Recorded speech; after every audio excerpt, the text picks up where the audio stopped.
सम्पूर्ण श्रद्धालु भक्तजनहरू तपाईँले यति बेला हेरिराख्नु भएको छ यो अत्यन्तै जागरिलो जोस जागर्षको विशेष भजन नृत्य। अहिले ऐतिहासिक गण्डकीको त्यो महाकेमा उहाँहरू यो नृत्य प्रस्तुति गर्नको लागि नाच्दै नाच्दै यसरी नै उपस्थित हुनुभएको छ। यो गण्डकीको त्यो महाकेको भजन प्रतियोगिता हुने स्थलतर्फ हजुरलाई स्वागत छ। धन्यवाद। हजुरको शुभ नाम? मेरो नाम लालु सुवेदी। हजुर विशेष गरी आज भजन टोली लिएर उपस्थित हुनुभएको छ। हजुर कुन ठाउँबाट उपस्थित हुनुभयो?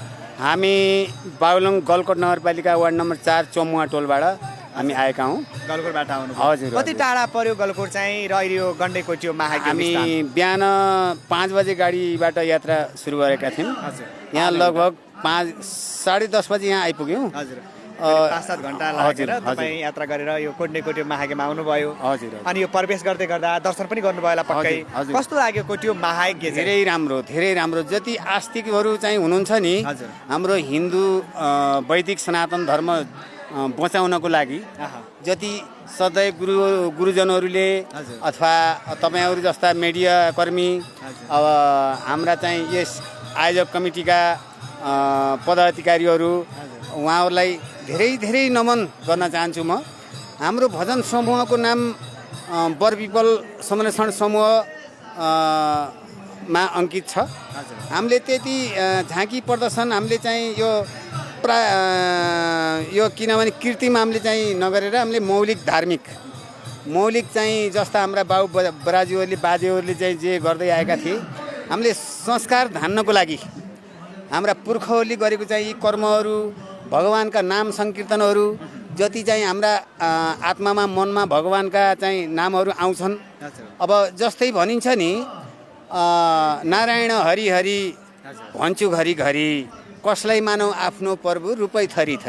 यो हामीले त अनन्त कोटि नाम छन् भगवानका।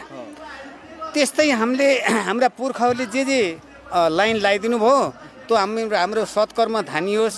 भोलि भावी पिँढीहरूले पनि हाम्रो देखेर सिक्दै जाउन्, अथवा युवा पिँढीहरू जति विदेश पलायन भए पनि यहाँ रहेकाहरूले थाम्दै गरून्, आउलान्, आफ्नो देशको माया गर्लान्। जस्तै हामीले चाहिँ माया गरेको देखाउन सक्यौँ भने हाम्रो पिँढीहरूले तपाईँहरू जस्ता बाबुबाजेहरूले चाहिँ यो गर्नुपर्छ बाबु भनेर भनेको हुनाले आज यहाँ इन्टरभ्यू लिनुहुन्छ है। अब गण्डकीको त्यो महायज्ञमा आज हजुरहरू भजन प्रस्तुतिको लागि आउनु भएको छ। विशेष गरी आम भक्तजनहरूलाई के आग्रह गर्न चाहनुहुन्छ जुन कोटियुमको दर्शन गरिसकेपछि? हजुर, आम भक्तजन श्रद्धालु भक्तजनहरूलाई मैले के भन्न चाहन्छु भने, जस्तै हाम्रो वैदिक सनातन हिन्दू धर्मलाई अँगालेर हामीले सत्कर्म गरौँ। सतबाट असतोमा सतगमय, तमसोमा ज्योतिर्गमय, मृत्युमा अमृतम गमय। जो असततिर नलाएर सत्कर्ममा लागौँ। तमसोमा ज्योतिर्गमय, हामीले चाहिँ अन्धकारबाट चाहिँ उज्यालोतर्फ ज्योति बाल्दै भगवानका नाम संकीर्तनमा छन् अहिले कलियुगका ज्योतिहरू।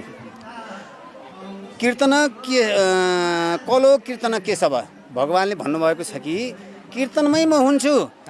कलियुगका भक्तहरूले तपस्या गर्न गाह्रो हुन्छ, मेरो नाम संकीर्तन जप्नु त्यही नै ठुलो तपस्या हुनेछ भनेर भगवान श्रीकृष्णले अर्जुनलाई भनेको कुरा हामीले अँगाल्दै आएर आज यत्रो यो हाम्रो 4 नम्बर प्रदेशको चाहिँ गण्डकी यत्रो गायत्री कोटियुममा हामी ब्राह्मण क्षेत्रीहरूको बाहुल्यताले यत्र चाहिँ श्रद्धेय गुरुजनहरूले हिन्दू धर्म धान्नको लागि, यो संसार जगत धान्नको लागि, प्राणीहरूको रक्षाको लागि यो आह्वान गर्नुभयो।